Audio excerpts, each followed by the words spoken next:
Hello student, today we will discuss on limit test for iron. Iron की भी अशुद्धि जो है वो बहुत ही हार्मफुल होती है, तो उसको हम कैसे चेक करते हैं या उसका लिमिट टेस्ट कैसे करते हैं, आज के इस वीडियो में हम लोग इसको समझेंगे। ये भी फार्मास्यूटिकल एनालिसिस और फार्मास्यूटिकल केमिस्ट्री दोनों में ही बी फॉर्म फर्स्ट के स्टूडेंट्स के लिए इम्पॉर्टेंट है, तो इसको आप यहाँ पर समझेंगे तो दोनों ही जो आपके सब्जेक्ट हैं उनमें ये आपके एग्ज़ाम में आ सकता है, तो उसके हिसाब से आप इसको स्टडी करें।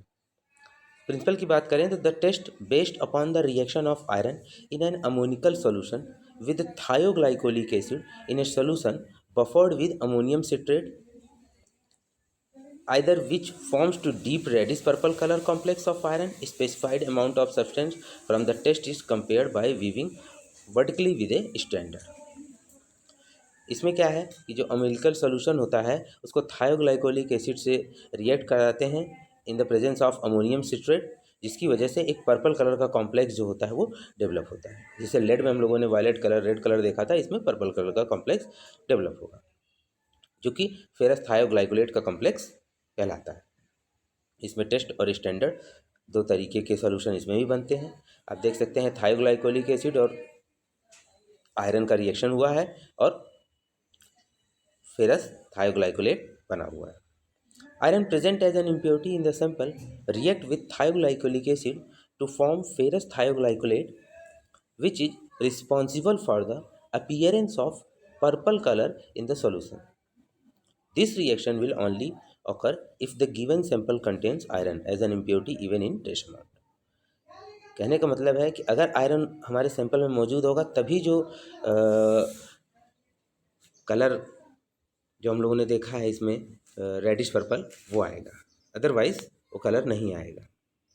इसमें कुछ चीज़ें ध्यान देने लायक हैं कि citric acid reacts with ammonia solution giving ammonium citrate which act as a buffer.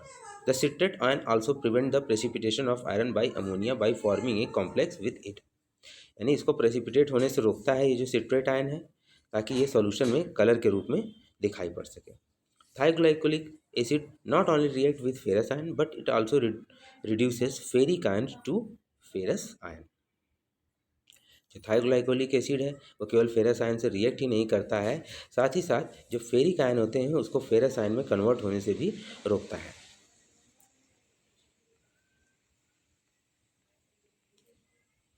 जैसा कि हम लोगों ने टेस्ट और सैंपल हर जगह बनाया है, चाहे लिमिट टेस्ट ऑफ क्लोराइड हो, सल्फेट हो, लेड हो, उसी तरह से इसमें भी है।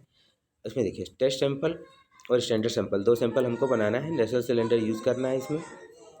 Sample is dissolve in specified amount of water and then volume is made up to 40 ml। ठीक है, पहले मैं आपको 40 ml उसको वॉल्यूम बना लेना है स्पेसिफाइड अमाउंट लेकर। फिर 2 ml of 20% weight by volume citric acid जो कि आयरन फ्री होना चाहिए वो ऐड करेंगे। Add 2 drops of thioglycolic acid. फिर add ammonia to make the solution alkaline and adjust the volume to 50 ml. Stir with glass rod and keep aside for 5 minutes. Color developed is viewed vertically and compared with standard solution। आप देख सकते हैं test solution बनाने का जो तरीका है और स्टैंडर्ड सोल्यूशन बनाने का जो तरीका है उसमें ज़रा सा ही चेंज होगा, जो मैं आपको शुरू से बताता आ रहा हूँ कि ये जो लिमिट टेस्ट होते हैं ये इनका प्रिंसिपल समझने के बाद प्रोसीजर में कोई ख़ास दिक्कत नहीं आएगी आपको। आप बस केवल पहले पॉइंट दोनों में याद कर लीजिए, बाकी सेम होता है। तो एक तरफ आपने याद किया चाहे टेस्ट में चाहे स्टैंडर्ड में, तो उसको आप दूसरी तरफ अप्लाई कर सकते हैं। जैसे इसमें देखिए स्टैंडर्ड सैंपल में 2 ml of standard solution of iron diluted with water up to 40 ml। Same वही है, इसमें क्या है 2 ml का स्टैंडर्ड सोल्यूशन हम ले लेंगे। इसको हम फार्माकोपिया से देख के बना लेते हैं स्टैंडर्ड सोल्यूशन को, तो उसको फिर हम 40 ml वाटर में डिज़ोल्व कर देंगे, मतलब वॉल्यूम जो है वो 40 ml तक मेकअप कर देंगे। इसके बाद 2 ml of 20% of weight by volume citric acid जो कि हमने टेस्ट वाले में भी डाला था। 2 drop of thioglycolic acid as जैसे हमने टेस्ट सैंपल में मिक्स किया था।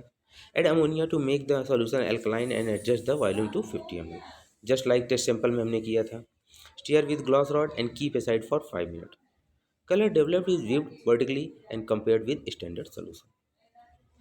जैसा कि आप इससे पहले वाले में देख चुके हैं, सेम वही चीज़ें यहाँ पर भी हैं कि आप दोनों को उसी तरीके से बना लेंगे टेस्ट को और स्टैंडर्ड को, और टेस्ट और स्टैंडर्ड में जो पर्पल कलर आएगा उसी को आपको ऑब्जर्व करना है। ऑब्जर्वेशन में आप क्या देखते हैं कि the purple colour produce in simple solution should not be greater than the standard solution.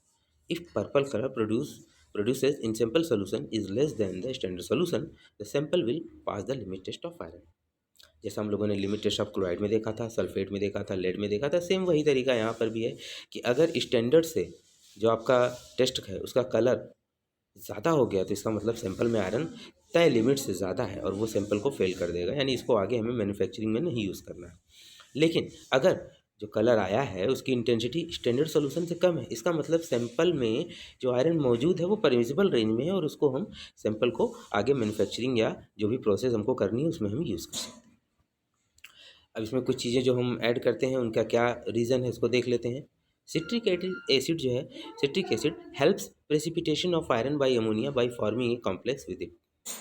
Citric acid जो है वो अमोनिया द्वारा प्रेसिपिटेशन को रोक देता है आयरन को, ताकि आयरन जो है वो ज़्यादा से ज़्यादा मात्रा में आपके सोल्यूशन में रहे और कलर की इंटेंसिटी जो है ज़्यादा से ज़्यादा आए, क्योंकि वही जो कलर की इंटेंसिटी है वही तो बताएगी कि आयरन कितना मौजूद है। तो अगर आयरन को किसी भी तरह प्रेसिपिटेट कर दिया जाएगा और सोल्यूशन में नहीं आ पाएगा तो फिर वो कलर जो होगा वो फॉल्टी कलर होगा और आपकी रीडिंग जो होगी वो गलत होगी। यहाँ से आप एरर को भी समझ सकते हैं, ये एरर कर जाएगा।